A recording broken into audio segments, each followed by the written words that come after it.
All right, we are back with a fantastic podcast today. We have our grandfather, Richard Clarke, known to us as Papa. As you can tell, we're not in our normal setting in our basement. We're actually on the Cape. Thankful for Papa for having the whole entire family up here. And Papa, you want to tell us why we're on the Cape? And the legend. Yeah, introduce yourself a little bit. Well, we have our whole family here. Yep. And my grandchildren, all 9 of them, are so good to me. They said that we're going to celebrate your 80th birthday and you can pay for everything.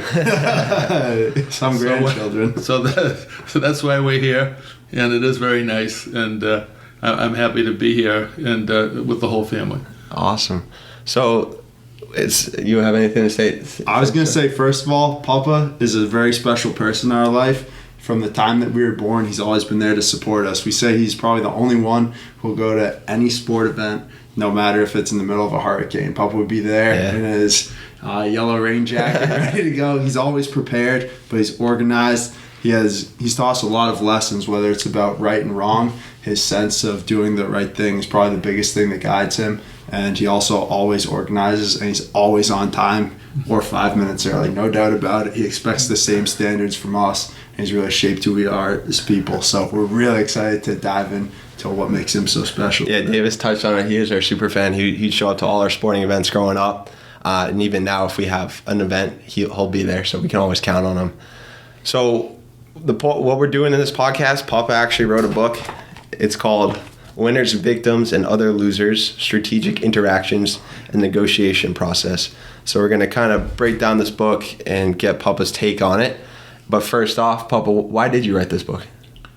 Well, during my career as a banker primarily, I was involved with the development of hundreds of young professionals. And I decided that if I've done this for other people, I would at least want to share what I've learned over the years with my own family. Mm-hmm. And fortunately, I think most everybody has read it. Yes. And we're here to talk about it. Awesome. I guess to start off, you want to give us, we know you, but if you want to give a little bit of a background, where'd you grow up, what your upbringing was like, just kind of what shaped you to be who you are. Well, I was born and lived in Watertown, Massachusetts for years until I graduated from college. And it was really a formative period. At Bank of Boston dealt with a lot of people who came from more affluent places, and maybe didn't have the same grasp of life that I got on the streets of Watertown. Oh, yeah. And I do think that that did shape a little bit of my approach to the issues that are in the book. Mm-hmm. I mean, negotiation is important. If it was a child, negotiating with your parents as to bedtime. Or cookies or whatever, and so negotiation it's part of life. And this book tries to do a lot of things, but the real purpose is to be a winner. To be a winner through how you handle yourself in interactions with other people. I guess another thing too is Papa went to UMass Amherst as well. Same as us. So we all went there, which is a little cool thing. Then Papa actually served in the Navy during Vietnam as well. Do you want to talk about that experience at all? How that shaped you and being the individual? It was helpful. Yeah, and I guess you want to talk about the first negotiation that you lost. Yes. That you bring up in the book. Yeah, I think that's an important one, and it brings in a little family history as well. And that's okay. You want to talk about that? The book was written a number of years ago. Yes. But the first negotiation that was probably the most significant in my life. I was about to be married. Yeah. I had a very low draft number, and the Vietnam War had just commenced.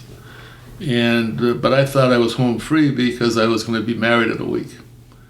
And that night on television, Lyndon Johnson, our president, came on and announced that effective tomorrow night at midnight, married men would no longer be exempt from the draft.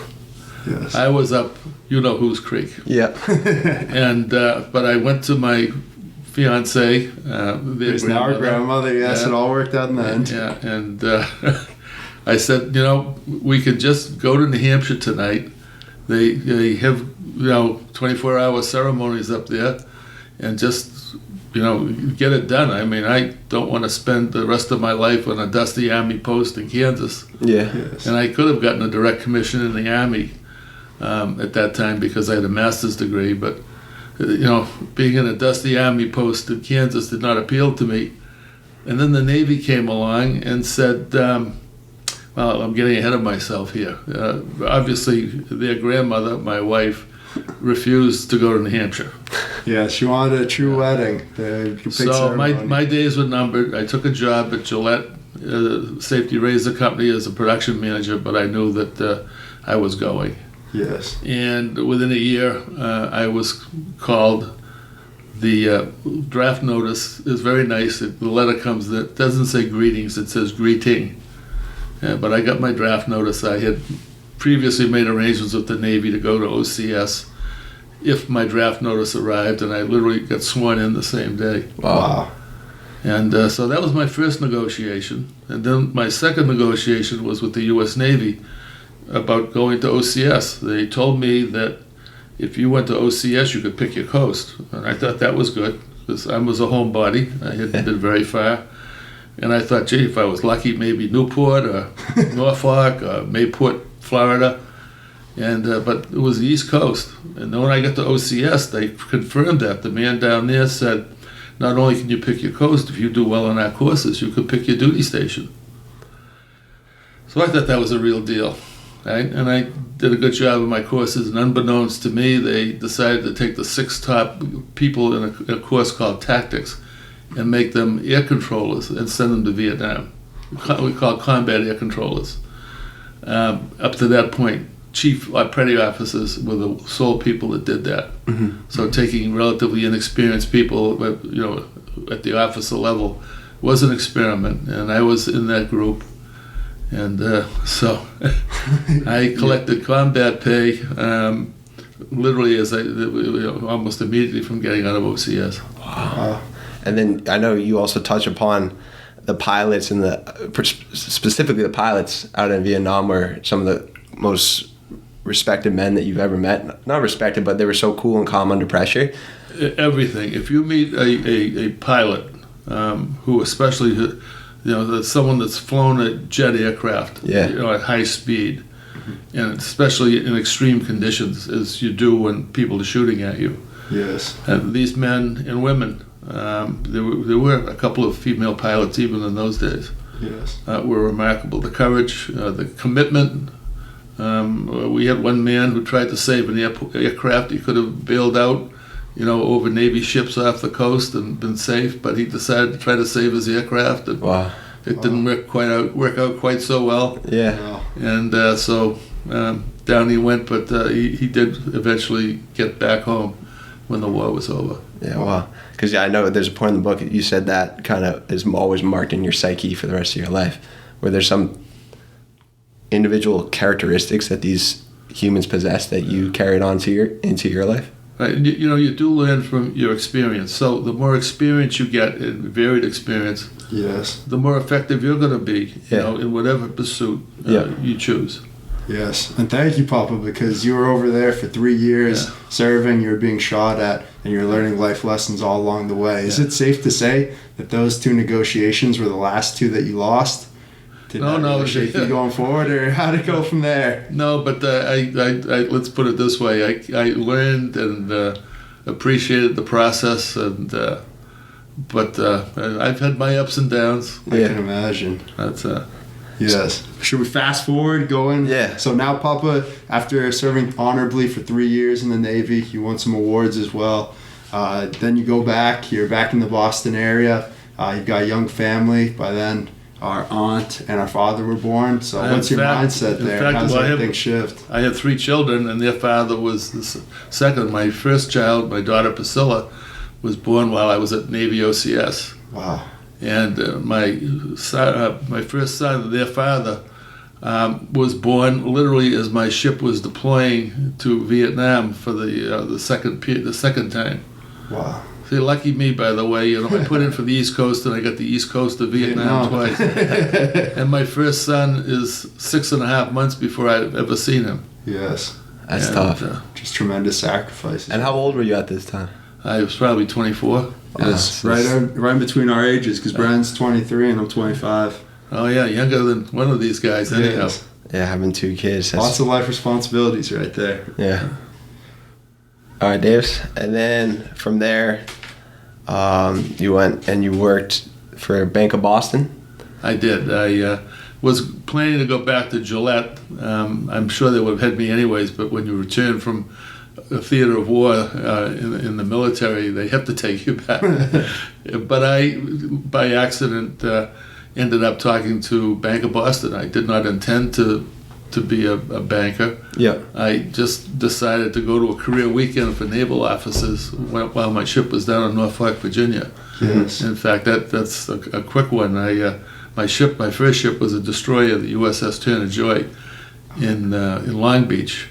But they finally did send me back to the East Coast. My last year in the Navy of the 3 years, I was on a ship in Newport, and I was the navigator and operations officer, and had to bring it to Boston. Oh wow! And, so I got a little of my East Coast action. Do you do any power turns? No, I'm just kidding. Oh, no. But before we move on from Vietnam, there's something I wanted to bring up too. Is you can correct me on the details, but a news company came to take some videos of some action in Vietnam, and Sure. is this something that you can talk about, or Yeah. and how it's relevant to today's world? Well, today, in today's world, I am very distressed that we do not have a press that reports the news. And it really is. And forget your political persuasion. If you have somebody that's not reporting the news accurately, then it lends a level of inaccuracy and bias that just shouldn't be there. Yeah. In my first experience with the press, my ship, the Turner Joy, was engaged in coastal bombardment, primarily in North and South Vietnam.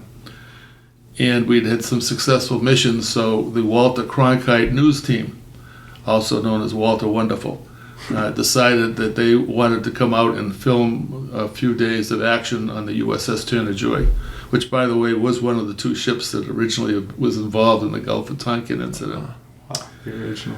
So my wife, they came out and they did their thing, and what the public saw was a ship engaged in heavy action trying to rescue a Marine battalion on a mountain. Yes. Using shore bombardment to keep the enemy from overwhelming them. And the guns were going off. It was really something. The news team, Walter Cronkite wasn't, I guess Walter was speaking, but he wasn't there at the time. But his news team, filmed the action closely. And there was my wife doing her ironing with, little baby children, and all of a sudden the ship comes on, the guns are flashing, this is all going on, and it was, the Walter Cronkite said, the ship was engaged, they did all this stuff, they saved this battalion, and, blah, blah, blah. And now I'll tell you the truth. Okay.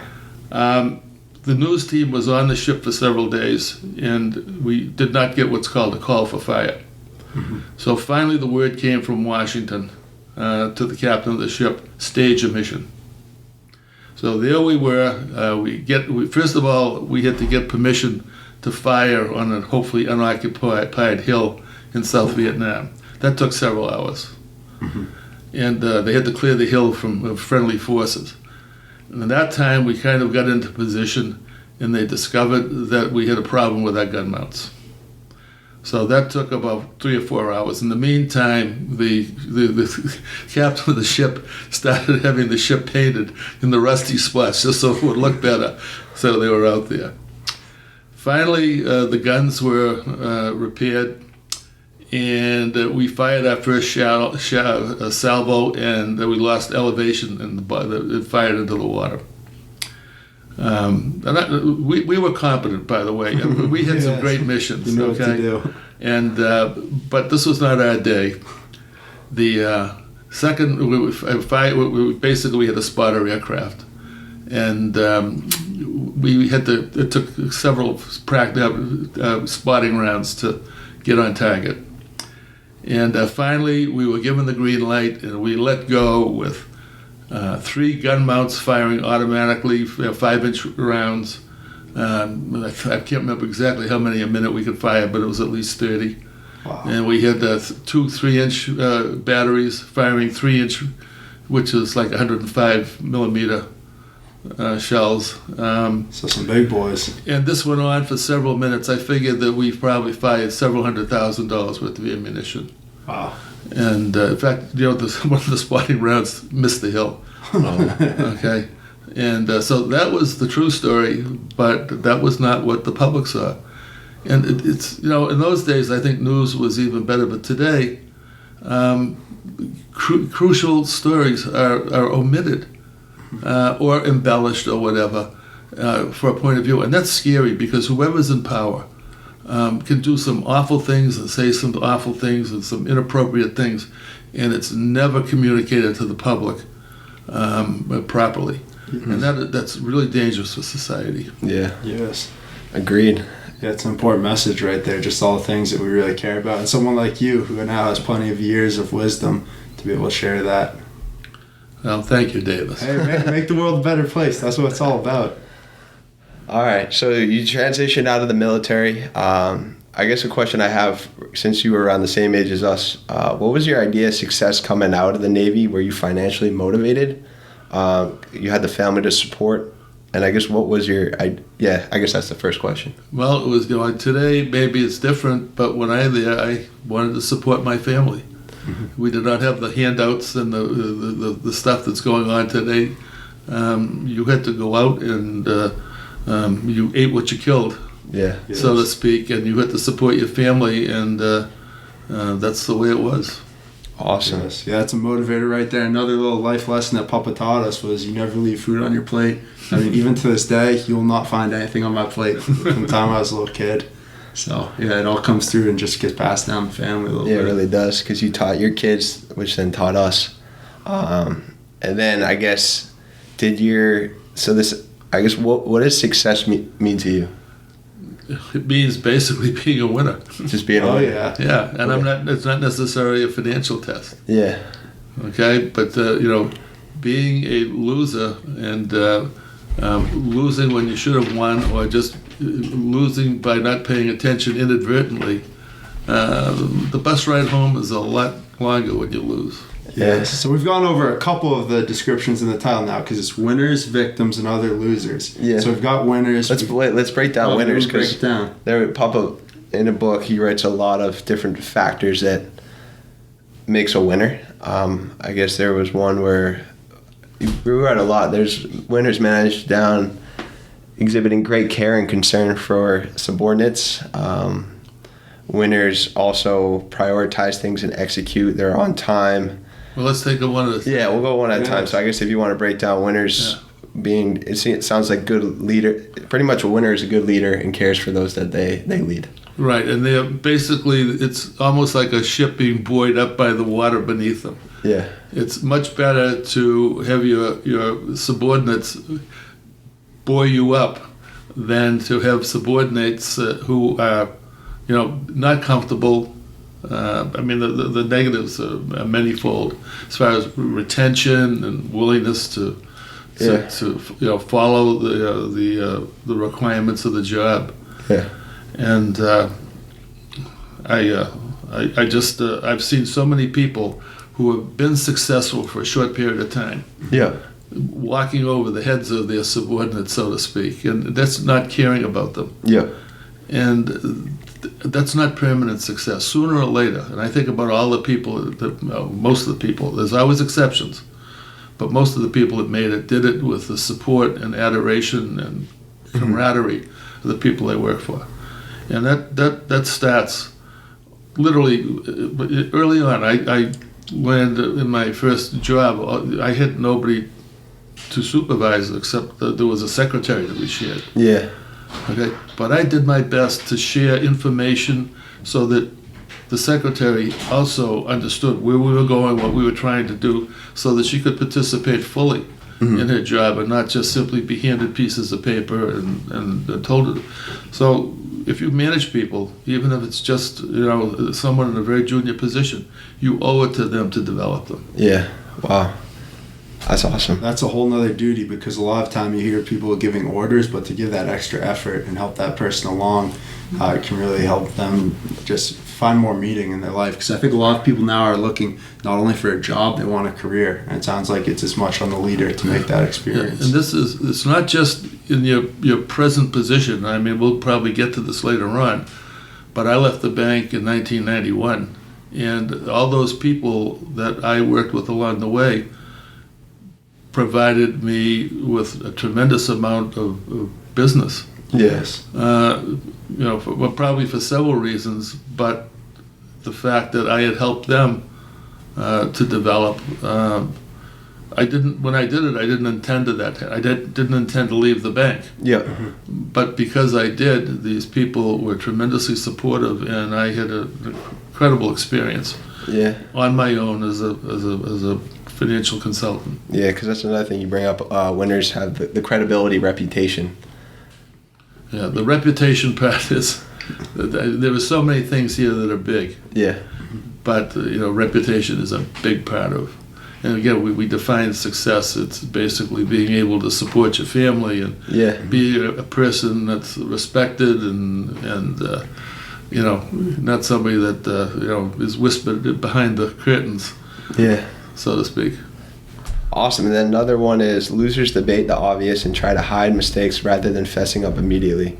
And this reminded me of a term I hear now. It's called extreme ownership, where leaders and top people, as soon as they make mistakes, or let's say one of their subordinates makes a mistake, they take extreme ownership for the situation, say that's my fault, I need to correct it, and they look what they can do better as a leader. So if their subordinate messes up in some way, they look how they can bring the whole boat Sooner up. or later, if you try to hide issues like that, they surface. It might not be immediately, it might be, after your next promotion or whatever. Yeah. But they do surface, and it's very painful. It's so much easier.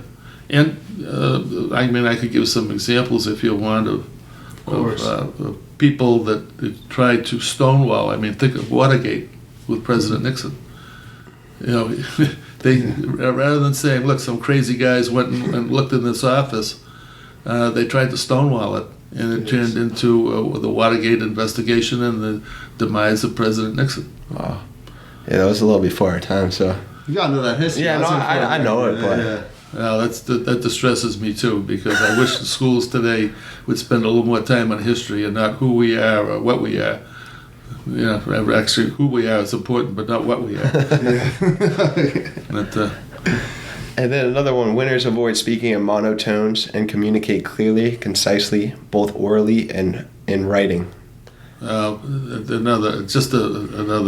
a monster issue. Just think of someone talks in a monotone. Hopefully we're not doing that here. I don't think so. I think maybe live enough if God gets to that third term, the victims, because you don't hear too many people talk about. A lot of people say winners and losers, but what is a victim and what is this important group? Yeah, but again, read me that section of the thing. I just want Yeah, winners avoid speaking in monotones and communicate clearly and concisely, both orally and in writing. Yeah. Again, some people, you have to get to the point. Yeah. And if you don't get to the point, and especially if you're speaking in monotone, no one's ever going to listen to you. Yeah. People have got to know where you're going. Okay, it's kind of like creating a pigeonhole, so that as you get information, you have places to file it, so that you can then finally get to a conclusion. Yeah.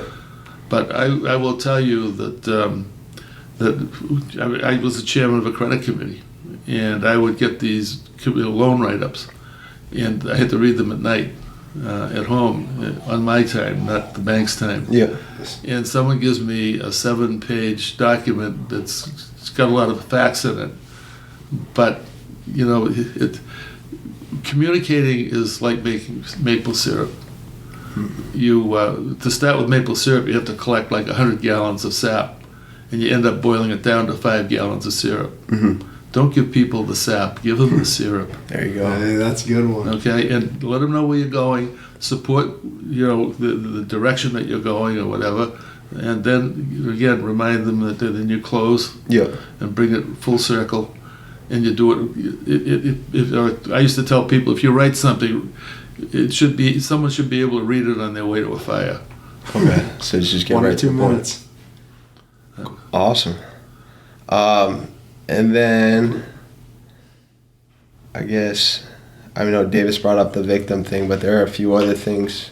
I guess a question I had, is there any time in your career that you lost credibility and had to win it back, or have you always just had this moral compass where Oh, I did. I absolutely did. you lost it, and Yeah. how did you ever rekindle those relationships, or did those kind of? Well, I didn't lose. Let's put it this way: I had a lot of support from the people that I worked with along the way. Yeah.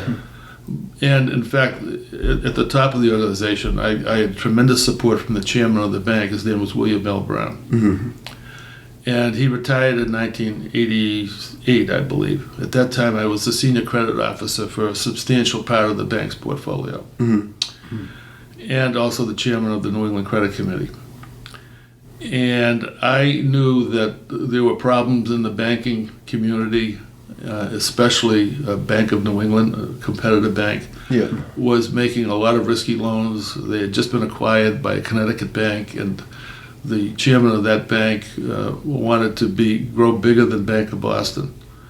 And I restricted our lending to very strict guidelines. And one day I was called down to the executive offices and told that I was inhibiting the bank's marketing of New England. And by the way, Bill Brown had retired at this point. Yeah. Bill Brown So was you're there. keeping This would never have happened. Yes. But I was brought down to the executive offices of the bank and told that I was impairing the bank's ability to market the business community, and I was being too strict, and I should step down as the senior credit officer of real estate. Wow. That's tough news. I'm sorry, excuse me, it's called the New England division, but that was the biggest part of the bank's portfolio. Mm-hmm. And I was devastated. I absolutely After all was. those years of hard work. They told me that they wanted me to do special projects. Yeah. If Just you're go ever off put on in the charge, side. if you're ever put in charge of special projects, Just get out of there. If Maybe that- if you're working for NASA and you're making a rocket ship. every week Okay. you pick up the Wall Street Journal and they'll say Joe Smith from the Smith Company basically resigned today. He's going to retire, but he's going to remain with the company and do special projects. You know you're doomed. Yeah. All right. So that was devastating. Yeah. But what happened was that there was a problem with Wang Laboratories. They owed, $600 million to the banks. Bank of Boston was the agent. The banks that were in the credit were very unhappy with the Bank of Boston officer, and I was asked to go in and basically save the bacon. Yeah. And we did. We got involved. I led the effort. And we ended up taking collateral to secure the bank. The bank group, we put in a formula that forced the loan to reduce based on asset levels, and there was no bank debt prior to Wang filing bankruptcy. Wow. And so, that I think woke up the Bill Brown's replacements to the fact that I could fix things. I had been Mr. Fix-It in the bank for years. Yes. And then lo and behold, the 1989 real estate crunch hit. Mm-hmm. And Bank of Boston was the first bank visited by the Texas regulators. We had bank examiners from New England, but they had never experienced a real estate bust before. Yes. But the Texas guys knew what to look for, and very quickly Bank of Boston got a regulatory order. Yes. Called a Memorandum of Understanding. So again, my pals who told me that I was giving the bank away called me down and said, would you please help us deal with the real estate problem? And they took two very competent officers and put one in charge of the so-called good real estate, one in charge of the bad real estate, and I was the whole credit process. So I became, again, the senior credit officer of the real estate group. Yes. And up to that point, the real estate group marched to a different drummer. They thought that I don't know what kind of loans they were making. In fact, the head of the real estate group, about a year earlier, had heard that there's a seminar in the bank that all of the lending officers in the bank worldwide had to take that I presented, but he told me that he didn't think it was necessary for his offices to do that because they didn't do that kind of lending. Oh, they're missing out because that's your program, Papa. Well, They need it. and so we basically started early. We were the first bank to be visited. All the other banks thought that we were stupid and they were smart. And we ended up basically cleaning up the problem and emerging from this problem while these banks were still wallowing in the mud. Mm. And I mean, there's a lot that went on, but it was very successful. Think ahead. And we never closed our loan window. We did make credit available to those people who were willing to work with us, and not just simply want to fight. I remember we had one real estate developer. We came in and cut up all his credit cards on my desk. So they use some interesting tactics. I've got to imagine that in these situations, when we're talking about bankruptcy, financial crises, that those are some intense negotiations and situations. Were you able to stay calm throughout it? Or would sometimes it get really emotional with people where jobs are on the line and whole livelihoods? Well, it did, but I used to remind, especially a lot of times, the conflict. The borrowers, rightfully so, were fighting for their lives and their companies. Yes. And in fact, I believe that people have territorial instincts, just like Yes. even basic amoebas. Yeah.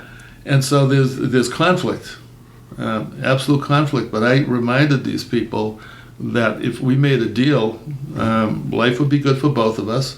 But if we Yes. didn't, I'd come back to work the next morning and have my cup of coffee and my newspaper. But they'd be in bankruptcy, and their life would now be controlled by a judge. Okay, Yes. and not by your board of directors. The court replaces your board, and life's going to be a lot worse for you than for me. But I'm still going to have my cup of coffee here. So, let's talk. Yes. And by the way, I'm the secured creditor. I should be the secured creditor. Yes, you have legal backing. And I have lots of rights. Okay, and you don't get anything out of the company until I get paid, and that's where we start. Yes. So just establishing your position, laying out all the facts, and hopefully gaining understanding. Right, and well, yeah, it's so important. You should never have bankruptcy Yes. if both parties understand what their rights are and what the leverage. And I'm not talking about how high you can jump. I'm talking about what can I do to you and what can you do to me. Yes. If you understand your leverage and all the factors, and you're aware of that, then you can basically stake out a position and then support it. It's almost to me like a sales job, especially if you've got all the chips, which Yeah. the banks do. Yeah, in you're the most house. cases. Well, yeah, whether you have that or that, but again, they're going to be out on the street. I'm still going to have that cup of coffee in my Work desk for the tomorrow. bank. And but you're really trying to sell the logic of your position. Yeah. In fact, there's a woman I talk about in the book. She was one of the first management consultants named Mary Parker Follett, and she called it the law of the situation. If everybody understands the situation, you should have a constructive solution. Mm-hmm. And we had a lot of constructive solutions. And a lot of times people that deal with problem loans, and said, by the way, the first part of my career, I ran the problem loan unit for over a decade. Some of these people can be very heavy-handed. Yes. And, basically we understood what our rights were, and we were willing to use the leverage that we had. Yeah. Okay? But we were not destructive. In Yes. fact, I used to have a doctrine called, you want to be tough smart and not tough stupid. Yeah. Yes, I remember. Tough stupid is trying to make somebody who's trying to save his company do things that he physically is incapable of doing. Tough smart is to extract all of the cooperation you could get from the company within their capability. Yes. And that's just, there's so many elements to this. Yeah. And that's why I wrote this, to try to share this with basically you guys. Yeah, Yes. and then another thing, because Support. you dealt with a lot of companies, like David said, that were failing or close to bankruptcy. What got a lot of these companies to that point? Debt. So they just took out too much, and then they just weren't able Yeah. to produce the business. Yeah, I refer to myself as the debt doctor. In fact, in the second half of my career as a consultant, we used to save companies and basically send them to diet workshop. But it wasn't fat; it was debt. Trimming off. And there are so many ways of reducing debt. Basically, companies with an appropriate debt load have a much better chance of survival. Yeah. And it's kind of like raising a dog. You want to feed them just the right amount so that he's nice and sleek and fast. And companies that take on too much debt and are awash in cash tend to be overweight and fail. And have difficulty competing. So is that because you brought up a lot of companies fail due to human error? Oh yeah, it's all in that. Yeah, so it's just humans making the wrong decisions about taking on too much debt. Yeah, or negotiation overplaying their cards. Yeah. It was very simple during the real estate crunch. In fact, several members of my country club were on the opposite side of the table. Oh wow! And I told them that look, your note matured. It's a new deal. And if you provide me with some of the collateral that's within your capability, I will work with you and we'll get through this together. Yeah. And some of them did, and some of them didn't. Some make it tougher than others. Because throughout the book, you have story after story. The book in total is right now about 60 pages long. Do you have any other stories in particular that you think are really important for people to hear? Well, you put me on the spot because I haven't read it for about a decade to pick out one. But I'll tell just a story about the country club situation. There was somebody who was a local dentist, member of the country club, and I was on the 15th tee playing golf with this guy. And he started to tell somebody else about the fact that he had this office building outside of Boston. And that the bank had the outrageous approach of asking them for additional collateral, at this time and whatever. Mm-hmm. And I was familiar with the situation. I kept on playing. We got to the next hole, and they also said that one of the partners was a lawyer, and they were going to sue the bank. And this, so we got to the next hole, and they asked me what I did for a living. I said, "Well, I'm the senior credit officer for real estate." And I got to tell you something, Get your partners and come in and open your piggy bank a little bit, or go visit your safe deposit box and give us some additional collateral, and we'll get you through this. Well, they didn't want to do it, and like many of these cases, not only did they lose their building, the bank had paid from the proceeds, and they ended up paying all the legal fees for everybody. Wow. That's a difficult one, especially because you know the people and you want to help. This happened so many times, but the one thing I will tell you is I started to get into. A lot of workout people, or people that handle these problems, are brutes. Yes. And all I will tell you is when I started my consulting business, the first 8 clients that I had were all former people who were in trouble with the bank, who I worked with, and who didn't appreciate it at the time, the approach, but understood that it was rational and constructive, and those are my first 8 clients. Wow. And then you want to talk about starting your own consulting group now, because you mentioned it. So you left, like the timeline to you.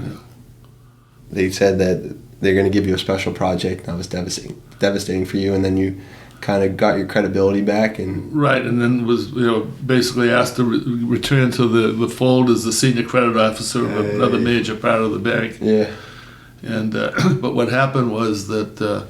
I had never forgotten the people on the second floor of the bank telling me that I had driven the bank ship up on the rocks by not letting our lenders do their thing. Well, the whole difference between Bank of Boston and Bank of New England was the fact that both banks had a real estate problem, but Bank of Boston did not have a New England problem, and that was my portfolio. Mm. So it was really unfair what happened to me, and I hadn't forgotten that. Yeah.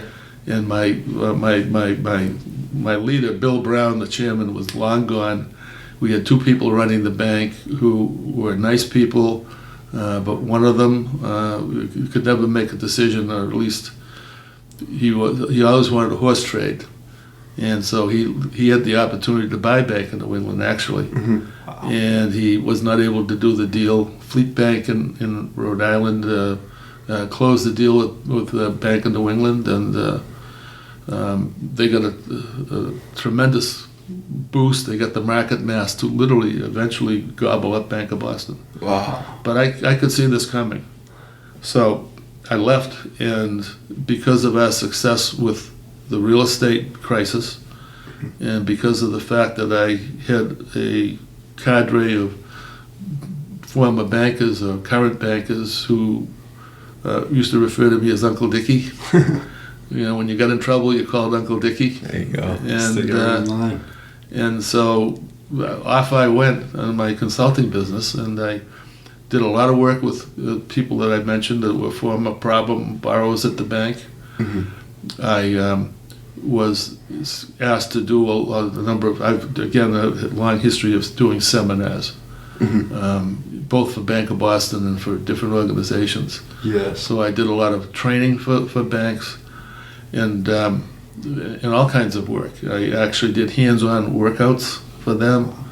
And one of the things I hadn't really expected was I was asked to consider being an expert witness in cases that were germane to the areas of expertise that I had. And I had written a book called The Workout Manual, so having something in writing, and I also published a lot of articles with the leading bank organization. It was called Robert Morris Associates. That gave me the basis to do this expert witness work. Wow. And so I was very busy for 20 years or so. And I really never retired. I just kind of, my clients either retired or died off. Yeah. Even now, you'll still do some work. When we go over, you still have the den. And you're still doing research, not too much today. When you went through that transition, was there any sort of uncertainty, or were you pretty... I was frightened to death. You were? I was frightened, but I couldn't stay any longer at the bank. Yes. I mean, I was bored. We'd fixed the real estate problem. I mean, I was taking long walks at lunchtime. That's not a good time. And but again, I had a young family. I had kids in college. But I just had a sense that there were enough people out there that had looked to me in the past for help, that it would continue, and it did.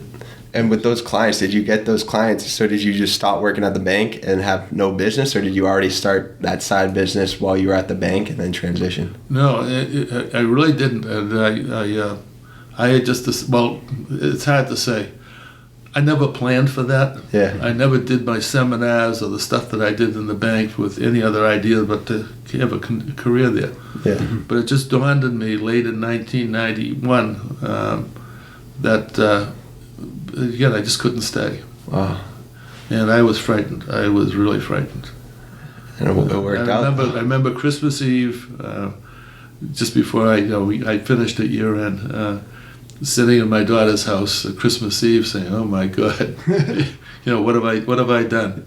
Yes. But it really did work out. You stuck through it because you had guts all the way through, just in really difficult situations. Lord knows what it was, but if you conduct yourself properly, and you basically, are constructive, you're tough, smart. Yeah, and again, we haven't touched all of the material in this book. We've just scratched the surface. Yes. But all that stuff comes together, and I will tell you that based on my personality, I do not take prisoners. Yeah, Yes. there's a quote. If they're tough, stupid. Yeah. In fact, I got a performance evaluation once that said, "Dick does not suffer fools gladly." So I was never going to be the president of anything. Yeah. And I'm probably a little less patient than a lot of people. Yeah. But if you do the right thing and you're respected, you can be your own person. Yeah. You're not a bootlicker. Yeah. Okay. Yes. And have a great career and go to bed at night with your head held high. Yeah. Yes. And again, I'm trying to, in my book, I try to tell my grandchildren, all the things that I could have done maybe differently, and the mea culpa is as far as patience and Yes. and not suffering fools gladly. Attaboy, Johnny, yes, that's very nice. Yes. But that's where we are. Yes, doing the honest thing every single time. Yeah. And yes, even in our family, our upbringing, you don't suffer fools lightly. If we're out of line, Papa always makes sure to tell us. If we're late, I remember one time I think I was 2 minutes late, and Papa gave it to me. And it's honestly helped me just develop. And so we've got to thank you, Papa, for all this. Well, if I give any of you guys a hard time, then I have to deal with your mothers. All right, wait. Another question is, who are some winners that you looked up to when you were in your young career as a kid growing up? Well, Bill Brown. Bill Brown. You want to talk about Bill Brown a little bit because we haven't touched on him about. Yeah, the Bank of Boston was run by Brahmins, and for those of you that don't know what Brahmins are, they're the influential, wealthy, Protestant, primarily people that ran the business community of Boston. Mm-hmm. And Bill Brown was, and I'm not disparaging some of the prior leaders of Bank of Boston because these were very moral men, and Bank of Boston really was a fine institution. Yes. And but Bill Brown came from North Carolina, and he was a Tar Heel, and he was a totally different guy. He did go to the Harvard Business School, and he was not a banker; he was a businessman. Okay, basically, if you had a problem or a situation, you did not want to, give him the maple syrup or the sap. You better give him the syrup. You had about 3 or 4 minutes in his office, to convince him. Yeah. And so he became my biggest supporter. But he was always he had the same qualities that I advocate in the book. And I'll give you an example. I was a brand new loan officer at the bank, and I was asked to do something that was very inappropriate by the number 3 guy in the bank. Wow. Okay, the number 3 guy, and here I am, loan officer Clarke, with my new stripe. Yeah, young guy. And I told my boss that I said, this happened, I'm not going to do it. He said, what do you mean you're not going to do it? He's the number 3 guy in the bank, I'm not going to do it. And so this ended up in a bunch of negotiations with different people. We finally end up in the office of Bill Brown, who at that time he was probably the number 2 guy in the bank. Yes. And this person who was giving me this instruction went for about a half an hour trying to explain the logic of his position. Not getting to the point. And this person also had just come back from Washington as McNamara's. McNamara was the Secretary of Defense during the Vietnam War. Mm-hmm. He had been his chief counsel, and this guy was experienced in Washington matters, and in Washington you never take risks no matter what the circumstances are. Yes. And I was advocating a course that had some very small risks, but I also had the support of our office, a junior officer named Rob Clivens. I can name the good guys. And so anyhow, this fellow went on for half an hour, and Bill Brown, I could see him fidgeting around on his desk. So he turned to me and said, okay, what's your position? And I explained my position in about 3 or 4 minutes. Mm-hmm. Then he turned to this Rob Clivens and said, Mr. Clivens, what do you think? And he says, I think Mr. Clarke is right, sir. And by the way, Rob Clivens reported through several layers to the same guy that was sitting there in the discussion. So Bill Brown turns to me and says, go ahead, Dick. Wow. All right. And from that day on, I believed in what I called the professional forum. Yes. If you manage a process and there's disagreement, you can either let people fight it out in the hallways and have all kinds of politics, or you can force people to that's fine. Yeah. You can force people to sit down and support their position, sell their position, negotiate their position. Yeah. You have the same stuff that we're talking about. And you do it with facts, not emotion or anything like that. Yeah.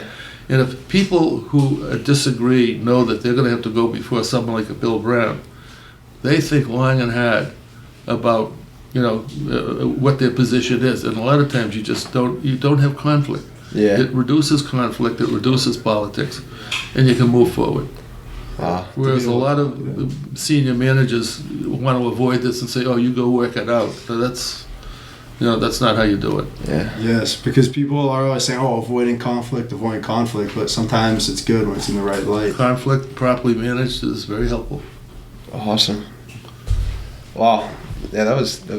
Davis, you got anything to add on that? That's a big time insight, and I would say probably because we're going through as much as we can to touch on the highlights. But are there key points that you want to make sure that we hear?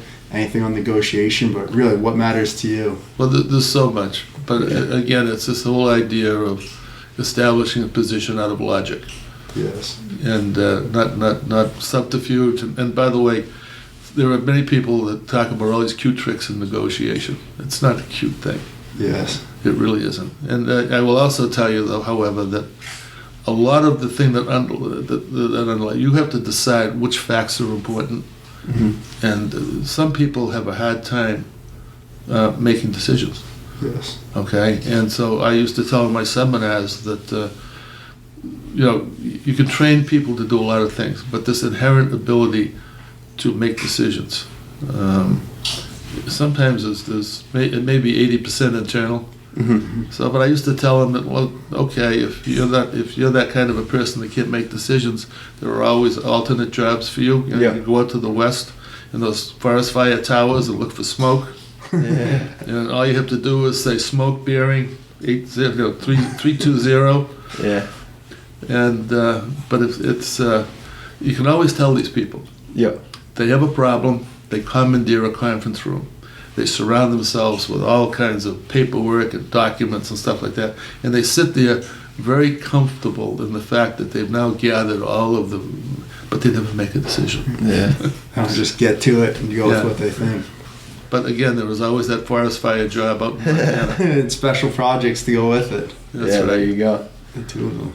All right, well, that's all I have. I know we barely touched, we just scratched the surface of it, but that was a lot of insight in there. And yes. Thank you, Papa, for thank you guys getting grilled by your two grandsons. Hey, I think we've got one more important thing to say, because we opened with why Papa had this vacation for his 80th birthday to celebrate his family. And I think we should share why we wanted to have this podcast. Yeah. And because Papa is one of the most important people in our lives. Just year after year, he set the example and raised us into the people that we are. So hopefully we're living up to the example that you set. And we also want to document your life and just show, whether it's generations or years in the future, what you stood for, what mattered, and really what makes you the person that you are. Well, if we finish, could you guys take out the trash? That's for sure. We always do it. Whatever Papa asks, we've got to pitch in and help out, because he has done so much for us, we can't even begin. Agreed. Exactly. Well, thank you. We love you, fun. Papa. Love you guys. Love you, Papa.